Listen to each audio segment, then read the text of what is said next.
जय सिया राम सभी को। आज हम आपको वाल्मीकि रामायण के अयोध्या कांड के अध्याय 13 की कहानी सुनाएंगे। अभी तक हमने सुना कि कैसे महाराज दशरथ महारानी कैकेयी को समझाने की कोशिश कर रहे हैं कि ये अनुचित है कि भरत को तो राज्य दे दिया जाए और रामचंद्र जी को वनवास, परंतु महारानी कैकेयी किसी भी प्रकार से इस बात को समझने को तैयार नहीं है। तो आगे की कहानी इस प्रकार है। महाराज दशरथ उस अयोग्य और अनुचित अवस्था में पृथ्वी पर पड़े थे। उस समय वे पुण्य समाप्त हो जाने पर देवलोक से भ्रष्ट हुए राजा ययाति के समान जान पड़ते थे। उनकी वैसी दशा देख अनर्थ की साक्षात मूर्ति कैकेयी, जिसका प्रयोजन अभी तक सिद्ध नहीं हुआ था, जो लोक अपवाद का भय छोड़ चुकी थी और श्री राम से भरत के लिए भय देखती थी, उन्हें उसी वर के लिए राजा को संबोधित करके कहने लगी, महाराज, आप तो डींग मारा करते थे कि मैं बड़ा सत्यवादी हूँ, दृढ़ प्रतिज्ञ हूँ, फिर आप मेरे इस वरदान को क्यों हजम कर जाना चाहते हैं। कैकेयी की ऐसा कहने पर राजा दशरथ 2 घड़ी तक व्याकुल की सी अवस्था में रहे। तत्पश्चात कुपित होकर उसे इस प्रकार उत्तर देने लगे, ओ नीच, तू मेरी शत्रु है। नरश्रेष्ठ राम के वन में चले जाने पर जब मेरी मृत्यु हो जाएगी, उस समय तू सफल मनोरथ होकर सुख से रहना। हाय, स्वर्ग में भी जब देवता मुझसे श्री राम का कुशल समाचार पूछेंगे, उस समय मैं उन्हें क्या उत्तर दूंगा। यदि कहूं उन्हें वन में भेज दिया, तो उसके बाद वे लोग जो मेरी प्रति धिक्कारपूर्ण बातें कहेंगे, उसे कैसे सह सकूंगा।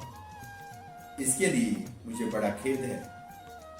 कैकेयी का प्रिय करने की इच्छा से उसके मांगे हुए वरदान के अनुसार मैंने श्री राम को वन में भेज दिया।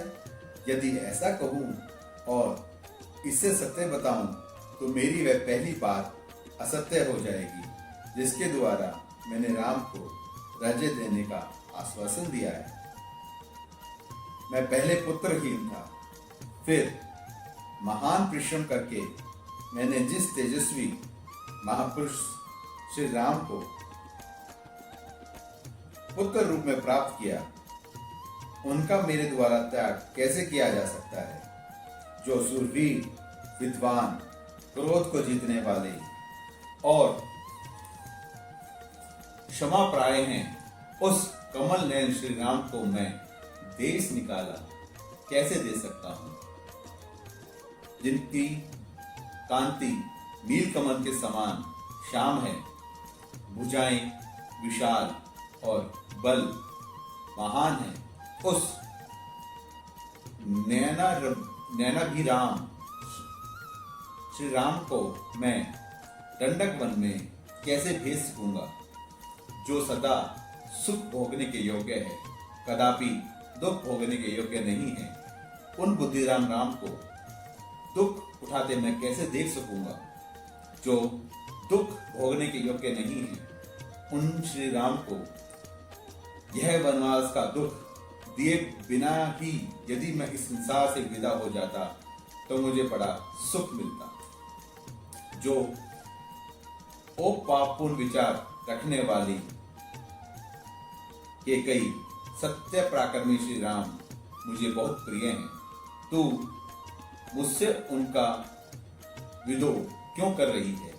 हरि, ऐसा करने से निश्चय ही संसार में तेरी वह अपकृति फैलेगी, जिसकी कहीं तुलना नहीं है। इस प्रकार विलाप करते करते राजा दशरथ का चित्त अत्यंत व्याकुल हो उठा।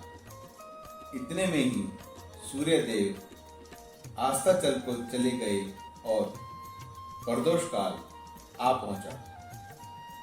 वह 3 पहर वाली रात, यद्यपि चंद्रमा मंडल की चारू चंद्रिका से आलोकित हो रही थी, तो भी उस समय आर्ष होकर विलाप करते हुए राजा दशरथ के लिए प्रकाश या उल्लास ना दे सकी। बूढ़े राजा दशरथ निरंतर गर्म उच्छ्वास लेते हुए आकाश की ओर दृष्टि लगाए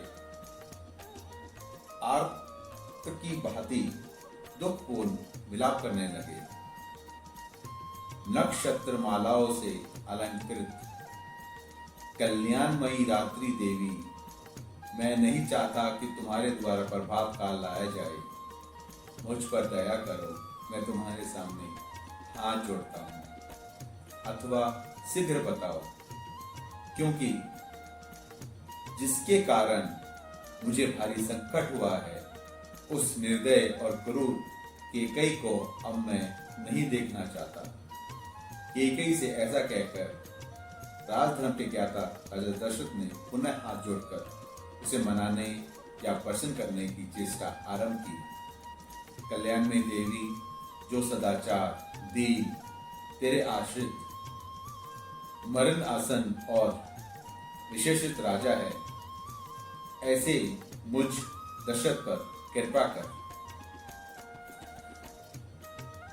सुंदर कटि प्रदेश वाली कैकेयी नंदिनी, मैंने जो यह श्री राम को राज्य देने की बात कही है, वह किसी सुने घर में नहीं, भरी सभा में घोषित किया है। अतः पाले, तू बड़ी सहृदय है, इसलिए मुझ पर भली भांति कृपा कर। देवी, प्रसन्न हो जा। कजरारे नैन प्रांत वाली प्रिय, मेरे श्री राम तेरे ही दिए हुए इस अक्षय राज्य को प्राप्त करें, इससे तुझे उत्तम यश की प्राप्ति होगी। परगतुल नितम वाली देवी, सुखमणि सुलोचने, यह प्रस्ताव मुझको, श्री राम को, समस्त प्रजा वर्ग को, गुरुजनों को तथा भरत को भी प्रिय होगा, अतः इसे पूर्ण कर। राजा के हृदय का भाव अत्यंत शुद्ध था।